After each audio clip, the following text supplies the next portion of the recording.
तो अब हम लोग को यहाँ पे देखना होगा कि ये जो सब कुछ समृद्धि थी ये आज गरीबी में कन्वर्ट कैसे हो गई। कहते ना धन्ना सेठ जो था वो आज फकीर कैसे बन गया।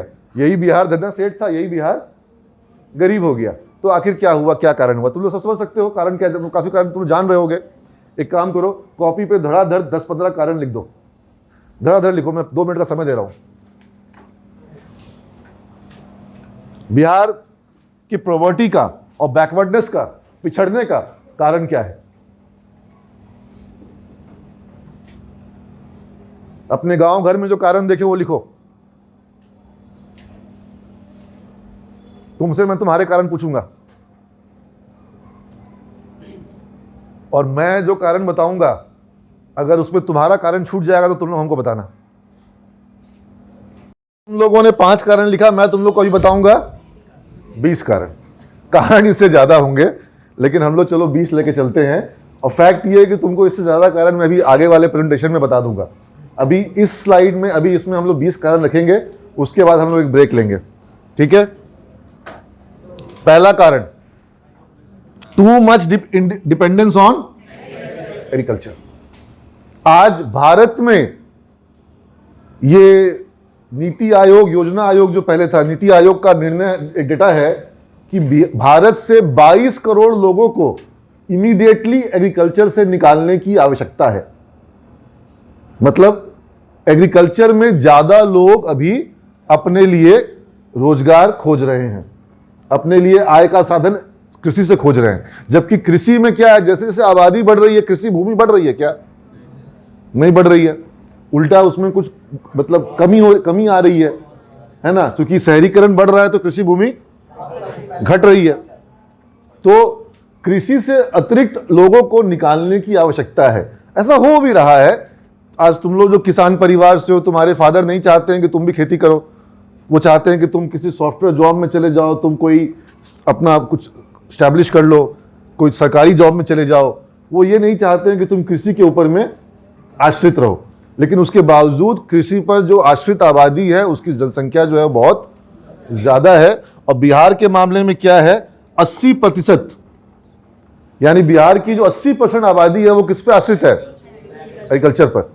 यानी टू मच डिपेंडेंस है। और खेती की स्थिति क्या है, इनकम नहीं आता, इसमें घर से घाटा। किसान ने जोड़ा ही नहीं है। किसान अगर अपने जितने परिवार के लोग काम कर रहे हैं और वो खुद भी काम कर रहा है, वो अपना सैलरी जोड़े। पहले जोड़ता है क्या? वो जमीन का कुछ उसका एक होता होगा ना कि भाई जमीन का इतना रेंट मिल सकता है, वो कभी रेंट जोड़ता है जमीन का? नहीं। वो उस रेंट को भी नहीं कमा रहा है, वो अपनी सैलरी नहीं कमा रहा है। वो सिर्फ क्या कमाता है कि जो उसने बीज डाला, जो उसने खाद डाला, उसने अगर बीज खाद डाला 10,000 रुपए का, उसको मिल गया 15,000 रुपए, तो चलो 5,000 का मुनाफा। अरे जमीन का ब्याज कुछ मिला, जमीन का किराया कुछ मिला, आपने मेहनत करी उसका कुछ सैलरी मिला, आपकी पत्नी ने किया, आपके बेटा ने किया, आपने मजदूर लगाया, कुछ मिला, वो चीज जोड़ वो नहीं रहा है। तो कृषि में जो है उसको पूरी आमदनी हो पाई है स्थिति। हाँ, अगर कृषि का भी मशीनीकरण, यंत्रीकरण किया जाए, कृषि में उपज को बढ़ावा वाला काम किया जाए, पैदावार बढ़ाई जाए और ऐसी फसलों को उपजाया जाए जिसमें कि जो यील्ड है वो ज्यादा हो और जिसमें कि प्राइस जो है वो ज्यादा मिल सके, तो उसकी आमदनी बढ़ सकती है, बढ़ाई जाती है। उस पर अभी बिहार में सही से काम नहीं हुआ है। और प्रोडक्टिविटी हमारे बिहार की जो एक अच्छी बात है कि जो हमारा जो उपजाऊ दर है, जो फर्टिलिटी हमारे लैंड की है वो बहुत हाई है। ये तो अच्छी बात है। लेकिन जो हमारी बिहार की फर्टिलिटी रेट है पॉपुलेशन में, वो भी हाई है। माने जमीन से पैदावार ज्यादा हो अच्छी बात है, लेकिन आबादी में ज्यादा पैदा बच्चे हो, ये अच्छी बात। तो अभी हमारा फर्टिलिटी रेट क्या है? 3। कुछ दिनों पहले था ये 3.5 और उसके पहले था 4। यार इतने बच्चे, हाँ। और तुम लोग देखो ना, गांव में तुम लोग देखोगे तो किसी किसी के 5 हैं, किसी के 4 हैं, किसी के 6 हैं, 7 हैं, 8 हैं, हाँ। 3 हमारा एवरेज, एक औरत 3 बच्चों को जन्म देती है, average. This is high, this is high. महिलाओं को आप पढ़ा नहीं रहे हैं, वो पुरुष जो जैसे उससे डिमांड करता है पूरी कर रही है। महिला अगर पढ़ी लिखी रहेगी तो उसको समझ में आएगा कि भाई एक बच्चा ठीक है, दो बच्चा ठीक है, उससे ज्यादा आपकी आमदनी नहीं है। हाँ, और ये जो माल्थस का सिद्धांत था कि जो पैदा होता है वो अपने लिए आय का साधन लेकर के भी आता है, दो हाथ लेके भी आता है, वो काम करेगा, कमाएगा और उससे आमदनी बढ़ेगी, क्या वैसा हो पाता है? दो हाथ आते जाएंगे और काम है नहीं। तो फर्टिलिटी रेट आपकी बिहार की बहुत हाई है, ये अच्छा नहीं है। इसके कारण बहुत सारी समस्याएं हैं, ये आगे आप लोग को इस प्रेजेंटेशन में दिखाई पड़ेगा। ये देख लीजिए, पहली समस्या, बिहार का डेंसिटी बहुत हाई हो गया, जमीन उतनी ही है, एरिया जो क्षेत्रफल है वो उतना ही है, आबादी बढ़ती जा रही है। तो आज बिहार में पर स्क्वायर किलोमीटर 1106 लोग हैं, जो कि वेस्ट बंगाल पहले आगे था, 903 था, हम लोग कितने थे? 881 थे। हम लोग बोले ऐसे कैसे, हम आगे निकलेंगे, ठीक है ना? हम फर्स्ट होंगे, बोले कहीं तो फर्स्ट होना चाहिए ना। हा? तो ये तो अपने बस का काम है। तुम लोग यही करोगे? जितना कमाओगे उसी हिसाब से प्लान करना, ठीक है? तो ये डेंसिटी के कारण बहुत दिक्कत होती है। ये देख लीजिए आप लोग किस तरीके से फिगर डेटा जो है बिहार का बढ़ते जा रहा है, आबादी का। हमारी आबादी बढ़ती जा रही है और हमारा पर स्क्वायर किलोमीटर का जो फिगर है वो भी बढ़ते जा रहा है। तीसरा पॉइंट, बाढ़, ये सब आप लोग जान रहे होंगे, ठीक है? अभी क्या है, 28 डिस्ट्रिक्ट में बाढ़ आता है रेगुलर, जिसमें से 20 में सीवियर बाढ़ आता है। एक सहरसा का छात्र था, इंफोसिस में जॉब लगा था, अभिनंदन यादव, तो वीडियो कॉल पे था मेरे संग, तो बोला सर पूरा बाढ़ में घुमा हुआ, देखिए सर। तो बोला सर हम लोग का, बोला घर से दिखाया, पूरे घर में पानी जो है, सड़क है ही नहीं। बोला सर हमारे गांव में सड़क है ही नहीं, हम लोग साल में 6 महीना बाढ़ में रहते हैं, साल में 6 महीना वो रहता है बाढ़ में। बोला सर हम लोग का ऐसे ही है, हम लोग के यहाँ सहरसा इस इलाके में पूरा ऐसे ही है। तो ये स्थिति है कि साल में 6 महीना जो है लोग रहते हैं बाढ़ में, और बाढ़ में रहते हैं उस कारण वहाँ गांव तक सड़क नहीं है।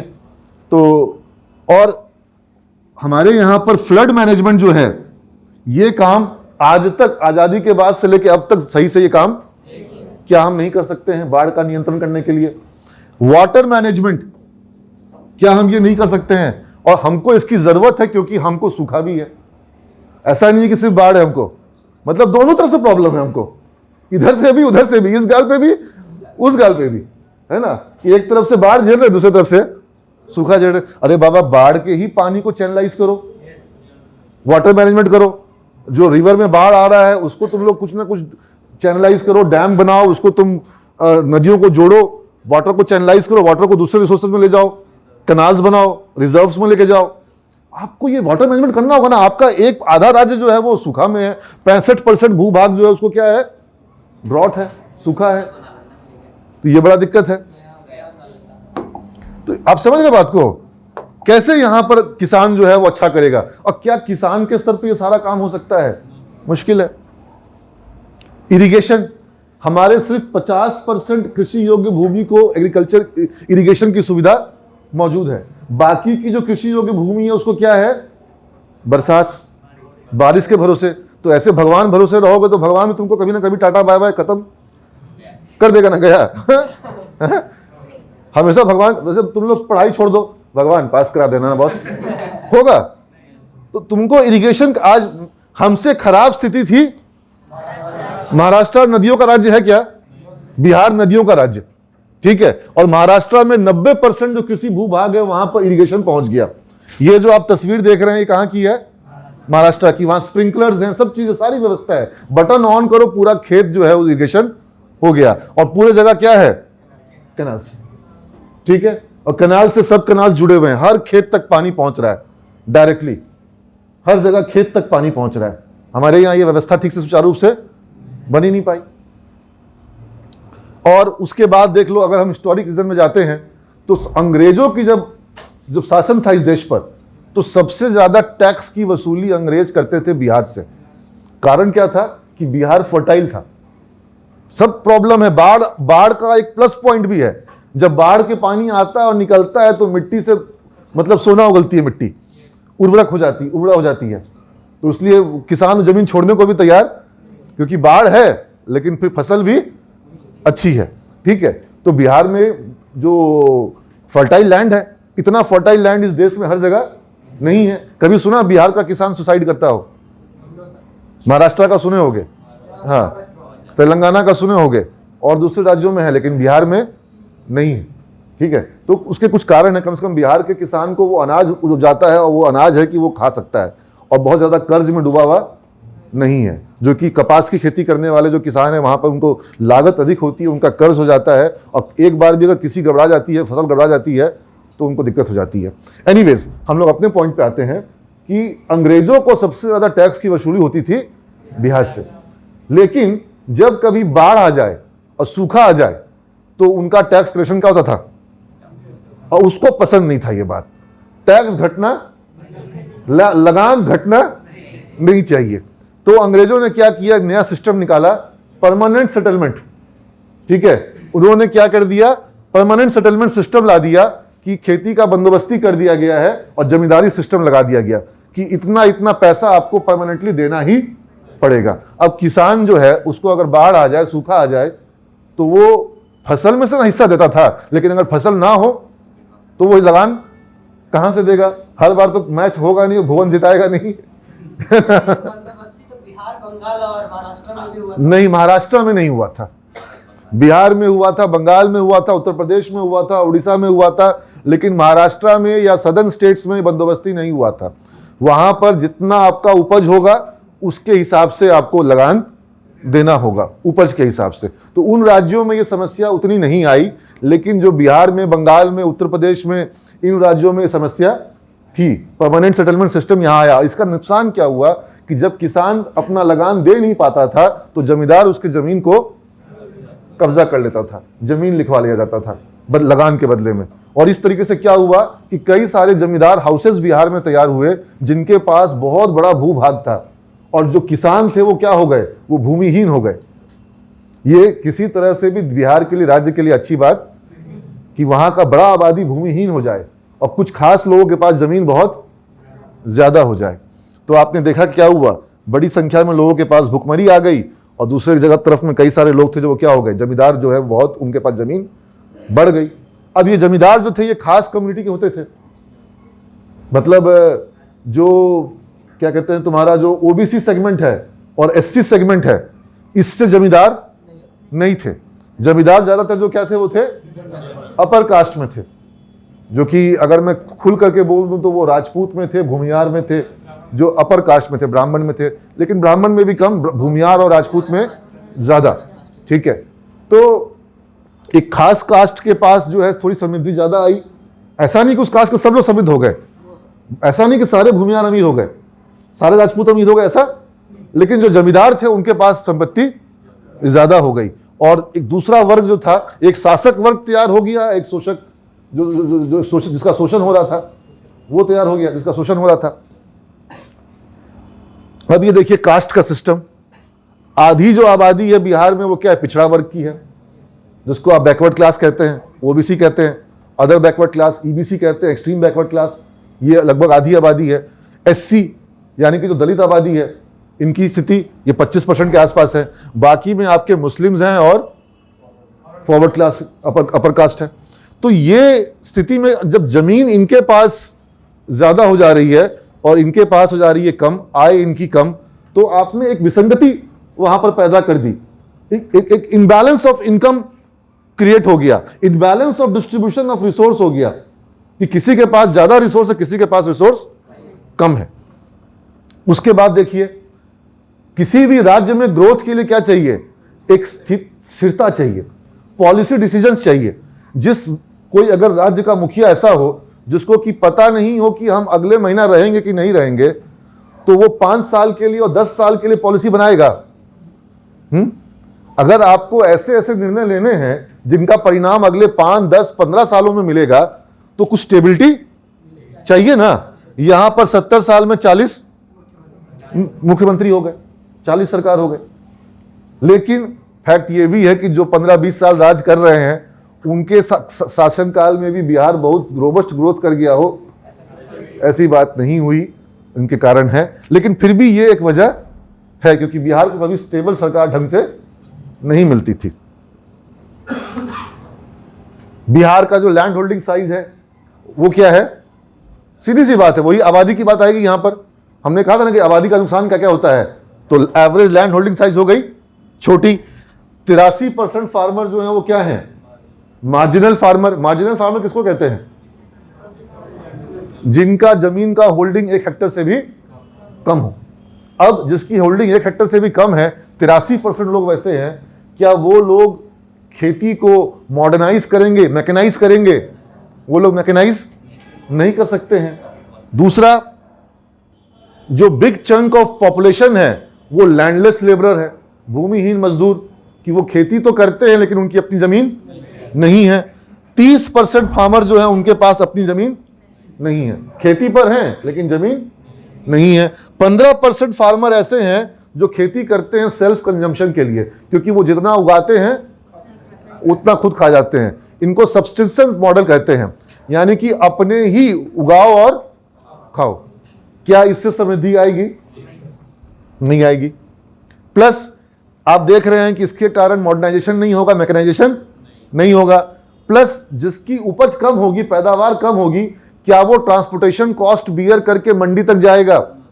तो बिहार में मंडी सिस्टम भी कोलैप्स कर गया। मंडी मतलब गवर्नमेंट मंडी, सरकारी खरीद जहां पर होती हो, जहां भाव की गारंटी हो, एमएसपी का सपोर्ट हो, मिनिमम सपोर्ट प्राइस हो। समझ रहे हैं? अगर एमएसपी होता है तो जो बाजार के लोग होते हैं उनको क्या करना पड़ता है? एमएसपी से ऊपर भाव पर, क्योंकि एमएसपी तो अगर तुम एमएसपी नहीं दोगे तो एमएसपी पे तो सरकार को दे देंगे हम। तुम एमएसपी से ऊपर दोगे तब तुम, मेरा माल ज्यादा अच्छा है, हमको एमएसपी के ऊपर चाहिए, तुम दो। अगर नहीं दोगे तो एमएसपी तो मेरे पास है ही है। लेकिन क्या बिहार के किसान के पास था? नहीं, क्योंकि मंडी सिस्टम यहां पर हुआ ही नहीं। और जब मंडी नहीं रहेगा, जब स्टोरेज नहीं रहेगा, तो किसान को मजबूरन अपना माल जो है औने पौने भाव पर बेचना पड़ेगा। और ये फायदा पंजाब और हरियाणा में मिला, क्योंकि वहां मंडी था, वहां रख रखाव था। उस टाइम में एक बार ये भी हुआ था इंडिया में, जो गवर्नमेंट ने ट्रांसपोर्टेशन पे सब्सिडी चालू कर दी थी, तो बिहार से बहुत ज्यादा ट्रांसपोर्टेशन आउट ऑफ बिहार चला गया। हम उस पर आएंगे।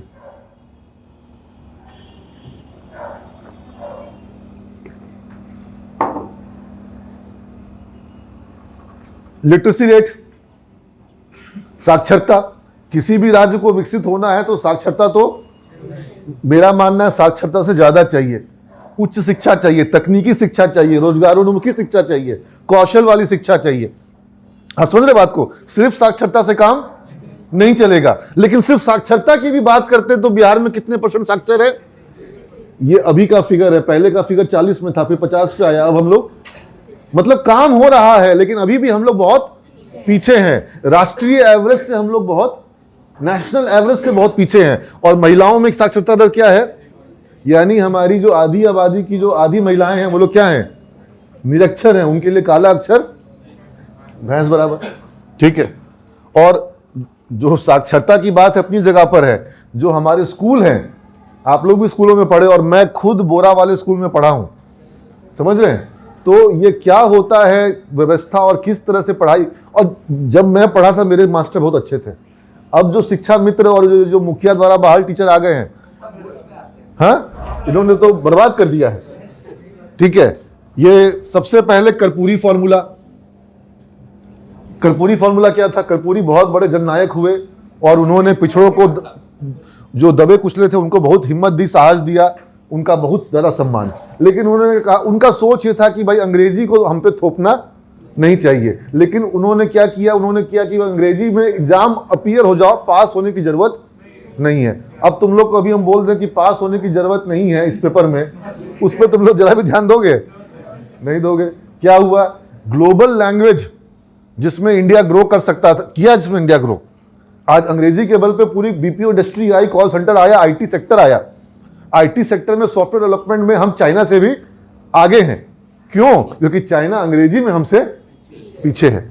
मैन्युफैक्चरिंग में वो हमसे लीड ले लिया, लेकिन सर्विसेज में, आईटी सेक्टर में हम उससे आगे हैं, क्योंकि हमारे यहाँ पर इंग्लिश लैंग्वेज जो था वो लोगों को आता था। लेकिन हम लोग बिहार में क्या हुए? उसमें पिछड़ गए। समझ रहे बात को? तो ये चीज हमारे को नुकसान किया। एग्जाम्स में जो हमारे यहाँ कदाचार होता था, ये कदाचार, इसकी तस्वीर पूरे इंडिया ने देखी। भाई कितने तेजस्वी लोग हैं, 4 तल्ला चढ़ करके पर्ची थमा रहे हैं। हाँ, और टॉपर्स का किस्सा जो है वो वायरल हो गया वो सब। हाँ, हम कहते हैं कि अगर बिहार में मजबूत नेतृत्व हो और अगर वो डिसाइड कर दे कि हमको सबको फेल कर देना है, जिसको पढ़ाई सही नहीं है, जिसका कॉपी सही नहीं है, एग्जाम एकदम टाइट लेंगे और जो सही नहीं लिखेगा फेल कर देंगे। 80% 85% बच्चा हो सकता है फेल कर जाए। अगर 85% बच्चा फेल कर जाएगा तो क्या होगा?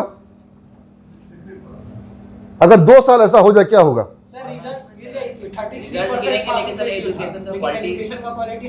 रिजल्ट कुछ नहीं गिरा, उल्टा ये हुआ कि डिसाइड किया गया कि एवरेज मार्किंग कर दिया जाए। सबका एवरेज मार्किंग हो रहा है, इनफैक्ट 80% का रिजल्ट आ रहा है अभी। तुम लोग सब जो अभी पास करके आए हो, हमको बड़ा डाउट होता कैसे पास कर गए।